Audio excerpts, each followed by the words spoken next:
An Indigenous Peoples History of the United States, by Roxanne Dunbar-Ortiz. Introduction. Let's begin with a simple thought experiment. I want you to take a moment and picture a map of the United States. Not just any map, but a map of the country at the exact moment it won its independence from Britain in 1783. What does it look like in your mind? Chances are, you pictured something that stretches from the Atlantic to the Pacific, from California to the New York Island, as the old song goes. Most people do. It's a shape so deeply embedded in our minds that we draw it almost automatically. But here's the truth. The country that won its independence was just 13 small colonies hugging the Atlantic coast. The rest of that vast continent you imagined? That land wasn't empty. It wasn't a wilderness waiting to be discovered. It was home to hundreds of thriving, sophisticated, and ancient nations. The fact that we instinctively picture the finished product, a continent-spanning nation, reveals a powerful, unconscious story we've all been told. It's the story of manifest destiny, the idea that the United States was always meant to be, that its expansion was as natural and inevitable as the sun rising in the east. Today, we are going to explore a book that takes a hammer to that story. It's called An Indigenous Peoples History of the United States by Roxanne Dunbar-Ortiz. This isn't just another history book. It's a fundamental reframing of the entire origin story of America. It was a finalist for the National Book Award, and for good reason. It challenges everything we thought we knew. The author, Dunbar-Ortiz, is not just a historian with a PhD. She is a lifelong activist who has worked with indigenous movements for decades. She also carries indigenous heritage herself, though she speaks of it with humility, acknowledging the complex and often painful history of her own family. This book is the culmination of a lifetime spent outside the comfortable, accepted narratives, listening to the stories that were silenced. My promise to you is this: by the end of our journey today, you will see the history of the United States not as a simple story of progress and liberty, but through a new lens, one that reveals a pattern of conquest, colonization, and violence that began long before 1776 and continues to shape the world we live in today. This isn't just about the past. It's about understanding the very DNA of the country, and in doing so, understanding ourselves a little better. Let's begin. Book summary. To understand the story of the United States, we can't start in 1776 with the Declaration of Independence, or even in 1492 with Columbus. We have to go back much, much further, to a time when the Americas were not a new world, but an ancient one. For thousands of years before the first European ships arrived, the continents we now call North and South America were a vibrant network of civilizations. This wasn't a vast, empty wilderness.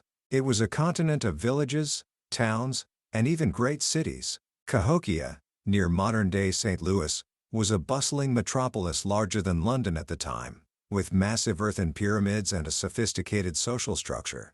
From the intricate irrigation canals of the Hohokam people in the desert southwest, which were engineering marvels, to the vast confederacy of the Haudenosaunee, or Iroquois, in the northeast, who developed a democratic constitution that would later inspire Benjamin Franklin. This land was already home to tens of millions of people. Their civilizations were built on a sacred gift: corn. The domestication of corn in central Mexico 10,000 years ago was a unique agricultural invention that spread across both continents, creating a foundation for societies to flourish. Along with beans and squash, this trio of crops provided a complete and healthy diet. These were not wandering hunters. The majority were farmers living in settled communities. They managed the land with incredible care, using controlled burns to create vast park-like forests and grasslands that served as game preserves, attracting herds of bison and deer. They built thousands of miles of roads, creating extensive trade networks that stretched from the Andes to the Great Lakes. Turquoise from the southwest has been found in archaeological sites all the way in Wisconsin and Ontario. This was a connected, dynamic, and deeply humanized world. So, if this world was so developed, why have we been taught to see it as a virgin wilderness inhabited by a few savages? This is where the book introduces a crucial concept: the culture of conquest. Dunbar-Ortiz argues that the mindset Europe brought to the Americas wasn't new. It had been forged over centuries of internal violence and colonization. The Crusades against Muslims in the Middle East and Spain weren't just religious wars. They were ventures for profit and land, creating a militaristic Christianity that promised wealth to those who conquered in God's name. This violent ideology was also turned inward. In Europe, the commons, shared lands that peasants relied on for survival, were privatized and enclosed by a wealthy elite. This created a massive, landless population, desperate for a new start. At the same time, England was practicing its colonial tactics closer to home, in Ireland. They declared the Irish to be savages, seized their land, and paid bounties for their heads, a brutal practice that would be imported directly to America and used against indigenous peoples. This history is critical because it shows that the Europeans who arrived in the Americas came with a pre-existing playbook. They saw land not as a living entity to be stewarded, but as private property to be owned and exploited. And they saw people who were different not as fellow human beings, but as obstacles to be removed.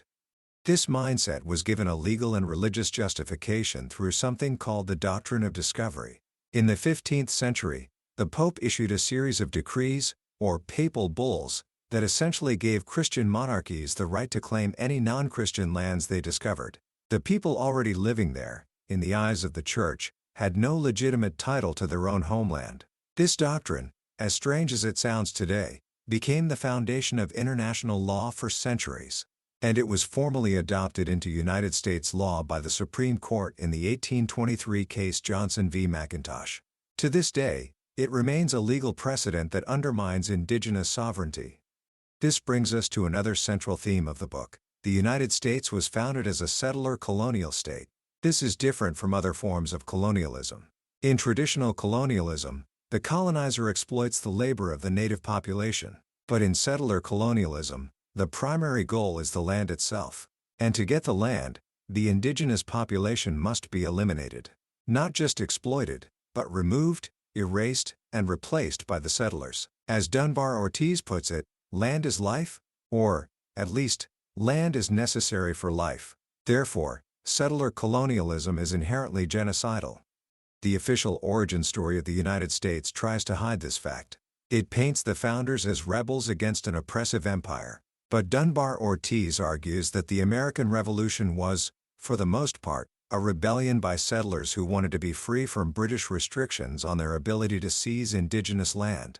The Royal Proclamation of 1763, issued by the British King, had forbidden settlement west of the Appalachian Mountains, designating it as Indian Territory. This infuriated land speculators like George Washington and settlers who saw the continent as their God-given right. The War for Independence was, in many ways, a war to secure the freedom to expand westward, relentlessly. The new nation needed a military force to achieve this, but it didn't rely solely on a professional army. It perfected a brutal form of warfare that military historian John Grenner calls the first way of war. This wasn't about conventional battles between armies. It was irregular warfare, or counterinsurgency, waged by settler militias, often called rangers. Their methods were terrifyingly consistent. They targeted civilians. They didn't just fight warriors. They destroyed entire villages, burned fields and food supplies, and killed women, children, and the elderly. The goal was not just to defeat, but to extirpate, to utterly destroy a people's ability to exist. This is where the horrific practice of scalp hunting became a widespread, privatized industry. Colonial governments offered bounties for indigenous scalps, turning murder into a profitable business for settlers. The mutilated, bloody corpses they left behind gave rise to a new, chilling term, redskins. This extreme violence, Dunbar-Ortiz argues, wasn't just a byproduct of racism, it was the engine that created a fierce, race-based hatred. By making the killing of indigenous men, women, and children a defining element of their identity, generations of white Americans forged a shared bond through violence. The founding of the United States didn't end this way of war, it nationalized it. The Second Amendment to the Constitution, which guarantees the right of the people to keep and bear arms, was not just about self-defense. It enshrined the power of these settler militias, which were seen as necessary for the security of a free state, a state built on the constant expansion into indigenous lands. No figure embodies this reality more than Andrew Jackson. In most history books, he is presented as the hero of the common man, the father of American democracy. But in this book, he is revealed as the architect of the final solution for the indigenous peoples east of the Mississippi. Jackson was a wealthy land speculator and slave owner from Tennessee who built his entire political and military career on killing indigenous people. He commanded the militias that waged genocidal wars against the Muskogee Creek Nation and the Seminoles in Florida. His campaigns were not battles, they were massacres. After the Battle of Horseshoe Bend in 1814, where hundreds of Muskogee men, women, and children were slaughtered, Jackson's soldiers skinned the bodies of the dead to make souvenir bridle reins. When Jackson became president, he made Indian removal his central policy. He famously ignored a Supreme Court ruling that affirmed Cherokee sovereignty, and in 1830 he pushed the Indian Removal Act through Congress. This act authorized the forced expulsion of the Cherokee, Choctaw, Chickasaw, Muskogee, and Seminole nations from their ancestral farmlands in the southeast to a designated Indian Territory in what is now Oklahoma. The result was the Trail of Tears.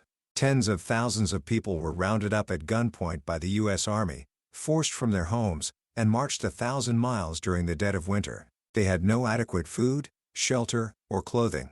Nearly half of the Cherokee people perished on the journey. It was an act of ethnic cleansing that cleared the South for the expansion of the Cotton Kingdom and slavery.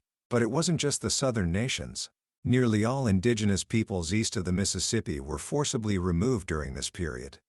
At the same time, a new national mythology was being created to justify this horror. Writers like James Fenimore Cooper, in his famous novel The Last of the Mohicans, crafted a powerful and enduring fantasy. In his story, the noble savage gracefully dies off, recognizing that his time is over, and willingly hands over the continent to the heroic, nativized white frontiersman, Natty Bumppo. This myth allowed Americans to see the disappearance of indigenous peoples not as a result of violent conquest, but as a sad but natural and inevitable part of progress. It was a story that washed the blood off the land and replaced it with a romantic tale of destiny. The conquest, however, was far from over. The ideology of manifest destiny now looked further west, toward the territories that belonged to another nation, Mexico. The U.S. invasion of Mexico in 1846 is often presented as the country's first foreign war. But Dunbar-Ortiz argues it was simply a continuation of the same continental conquest. U.S. politicians and popular figures like the poet Walt Whitman openly described Mexicans as an inferior, mixed race, little better than Indians, who needed to be cleared out of the way for the noble Anglo-Saxon race. The war was a brutal affair that ended in 1848 with the Treaty of Guadalupe Hidalgo, in which Mexico was forced to cede half of its territory to the United States. This included all of present-day California, Nevada, Utah, Arizona, New Mexico, and parts of Colorado, Wyoming, Kansas, and Oklahoma. With this massive land acquisition, the United States now stretched from sea to shining sea. But the land was not empty. It was home to hundreds more indigenous nations, including the Apache, Navajo, Comanche, and the peoples of the Great Plains like the Sioux, Cheyenne, and Arapaho. What followed was the final, and perhaps most infamous, phase of the Indian Wars. The U.S. Civil War, from 1861 to 1865, was a brief interruption. In fact, while the war raged in the East, the Union government was actively encouraging the settlement of the West. In 1862, President Lincoln signed the Homestead Act, which gave away millions of acres of indigenous land to settlers for free. During the Civil War itself, volunteer militias in the West, having few Confederates to fight, turned their violence on indigenous communities. The most notorious incident was the 1864 Sand Creek Massacre. A Colorado militia led by Colonel John Shivington attacked a peaceful Cheyenne and Arapaho encampment that was flying an American flag and a white flag of truce. They slaughtered over 150 people, mostly women, children, and the elderly. Afterward, the soldiers mutilated the bodies and took gruesome trophies back to Denver to display to cheering crowds. After the Civil War, the U.S. Army, now a seasoned and technologically advanced killing machine, turned its full attention to the West. Generals like William Tecumseh Sherman and Philip Sheridan, who had perfected the strategy of total war against civilians in the South, now applied it to the indigenous nations of the plains. Sherman openly called for the extermination, men, women, and children of the Sioux. A key part of their strategy was the destruction of the buffalo. The great bison herds, which numbered in the tens of millions, were the economic, cultural, and spiritual foundation of plains societies. The Army understood this. They encouraged and protected commercial hunters who slaughtered the buffalo by the millions, leaving their carcasses to rot on the prairie. By the 1880s, the buffalo were nearly extinct. It was a deliberate act of ecological and economic warfare, designed to starve the Plains nations into submission. Even in the face of this overwhelming violence, resistance continued. Leaders like Crazy Horse and Sitting Bull of the Lakota Sioux led a powerful alliance that famously defeated Lieutenant Colonel George Armstrong Custer and his 7th Cavalry at the Battle of the Little Bighorn in 1876. In the Southwest, the Apache leader Geronimo led a small band of guerrilla fighters that eluded the U.S. Army for years, becoming a symbol of unbreakable resistance. But the tide of history, backed by an industrializing nation and a relentless military, was overwhelming. By the late 1880s, most surviving indigenous peoples were confined to reservations, which were effectively concentration camps, completely dependent on government rations. Their children were forcibly taken from them and sent to militaristic boarding schools, where they were forbidden to speak their languages or practice their religions. The motto of these schools, founded by Captain Richard Henry Pratt, was "Kill the Indian and save the man." It was a program of cultural genocide. The final, tragic punctuation mark of this era came on December 29, 1890, at Wounded Knee Creek in South Dakota. The U.S. 7th Cavalry surrounded a small, starving band of Lakota people, led by Chief Bigfoot. They were followers of the Ghost Dance, a peaceful spiritual movement that prophesied the return of the buffalo and the disappearance of the settlers. The soldiers were disarming the Lakota men when a single shot was fired, likely by accident. The cavalry opened fire with Hotchkiss machine guns, mowing down nearly 300 men, women, and children in minutes. The soldiers were later awarded Congressional Medals of Honor for their actions. The massacre at Wounded Knee is often seen as the end of the Indian Wars. But the story does not end there. The book's final chapters are a powerful testament to what the author calls survivance. This isn't just about survival.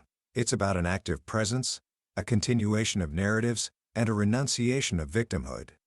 The 20th century was a period of what Dunbar-Ortiz calls peacetime colonialism. The military violence was replaced by bureaucratic violence. The Dawes Act of 1887 broke up communally held reservation lands into individual plots, with the surplus land sold off to white settlers. This single act resulted in the loss of nearly 2/3 of the remaining indigenous land base. Policies swung back and forth, from the forced assimilation of the 1920s, to the reforms of the New Deal in the 1930s, and then to the disastrous termination policy of the 1950s, which sought to dissolve indigenous nations altogether. But resistance was reborn.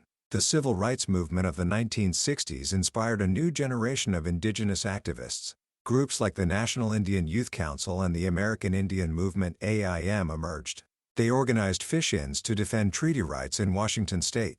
In 1969, a group called Indians of All Tribes occupied Alcatraz Island in San Francisco Bay for 19 months, capturing the world's attention and inspiring a wave of activism across the country. This wave of resistance crested in 1973, back at the site of the original massacre, Wounded Knee. Oglala Lakota traditional people, protesting a corrupt and violent tribal government backed by the U.S., invited AIM to join them in an occupation of the hamlet. The standoff lasted for 71 days, with hundreds of federal marshals, FBI agents, and military personnel surrounding the activists. The Siege of Wounded Knee in 1973 was a powerful act of reclaiming history, a declaration that indigenous peoples were not a relic of the past, but a living, breathing force in the present. This activism forced a change. The termination policy was ended. The Indian Self-Determination Act of 1975 began a process of restoring some measure of control to indigenous governments, and the struggle moved into the international arena, with indigenous leaders taking their case to the United Nations. After decades of work, this culminated in the 2007 UN Declaration on the Rights of Indigenous Peoples, a landmark document affirming their right to self-determination, land, and culture. The book ends by bringing the story full circle, connecting the Indian Wars of the 19th century to the United States' global war on terror in the 21st. The same military language, Indian country for enemy territory, and the same counterinsurgency tactics, targeting civilians and infrastructure, are used today in places like Iraq and Afghanistan. The pattern, Dunbar-Ortiz argues, is unbroken. The U.S. empire, which began with the conquest of a continent, simply continued to expand across the globe. North America, she concludes, is a crime scene. The evidence is all around us, in the names of our cities and states, in the mascots of our sports teams, and in the very land beneath our feet. Acknowledging this history, she argues, is not about guilt. It's about responsibility. It's about understanding that the society we live in is a product of this violent past, and that the future requires a different path, one based on truth, justice, and the honoring of the treaties and the sovereignty of the continent's original peoples. Commentary. Reading an Indigenous Peoples History of the United States is not an easy experience. It's unsettling, it's painful, and it's absolutely necessary. The book acts like a powerful solvent, dissolving the comforting myths that have held the American story together for so long. What's left is something rawer, more complex, and far more honest. The most profound lesson for me, and one that I think is essential for all of us to grasp, is the concept of settler colonialism. We often think of colonialism as something that happened far away, with British officers in India or French administrators in Africa. But Dunbar-Ortiz makes it inescapably clear that the United States is, and has always been, a colonial project. And it's a particular kind of project, one that required the near-total elimination of the native population to succeed. Understanding this changes everything. It reframes the westward expansion not as a story of brave pioneers taming a wilderness, but as a century-long military invasion. It recasts national heroes like Andrew Jackson and Theodore Roosevelt as architects of ethnic cleansing. It forces us to see the foundations of our country not just in the lofty ideals of liberty and democracy, but also in the brutal realities of land theft and genocide. What makes this book so powerful is that it also refuses to cast Indigenous peoples as simple victims. It is, above all, a story of resistance and survivance. From the very beginning, Indigenous nations fought back with incredible intelligence, courage, and resilience. They formed alliances, waged sophisticated guerrilla wars, and used diplomacy and legal challenges. When military resistance became impossible, they fought to preserve their culture, their languages, and their spiritual traditions through movements like the Ghost Dance. And in the modern era, they have fought for their rights in the courts, in Congress, and on the world stage at the United Nations. This is not a story of a vanished people. It is the story of nations that have refused to disappear. So, what do we do with this difficult knowledge? How do we apply it to our lives today? It can feel overwhelming, but the first step is simple. We must start to tell the truth. First, we can begin to acknowledge the land we are on. Every city, every town, every highway in America is built on Indigenous land. Take a moment to learn the names of the peoples whose ancestral territory you call home. This simple act is a powerful way to begin to peel back the layers of erasure and recognize the history that is right under our feet. Second, we can challenge the stories we are told. The next time you watch a classic Western, or hear a politician talk about manifest destiny, ask yourself, whose story is being told here? And more importantly, whose story is being left out? By learning to see the world through the lens this book provides, we can begin to decolonize our own minds. Finally, we can recognize that this is not just history. Indigenous nations today are vibrant, modern sovereign entities fighting for their rights, protecting the environment, and working to heal the deep wounds of historical trauma. We can support their struggles, read the works of Indigenous authors and artists, and listen to their voices. This book summary of an Indigenous Peoples History of the United States by Roxanne Dunbar-Ortiz has only scratched the surface. A summary, after all, is just a map. And a map is not the territory. The real power of this book lies in the details, in the personal stories, and in the sheer, undeniable weight of the evidence it presents. This summary is your invitation to explore that territory for yourself. If any of the ideas we've discussed today have sparked something in you, have made you curious or uncomfortable or angry, then I urge you to pick up a copy. Reading it is not just an act of learning, it's an act of bearing witness, an experience that will fundamentally change the way you see the country you live in and your own place within its ongoing story. The link to the book is in the description. Also, if you found this summary valuable, please consider liking this video and subscribing to Billionaire's Bookshelf. It helps us continue to bring these powerful ideas to more people. By sharing this knowledge, we take one more step on the long road toward understanding, and hopefully, toward a more just future. Let's keep learning together.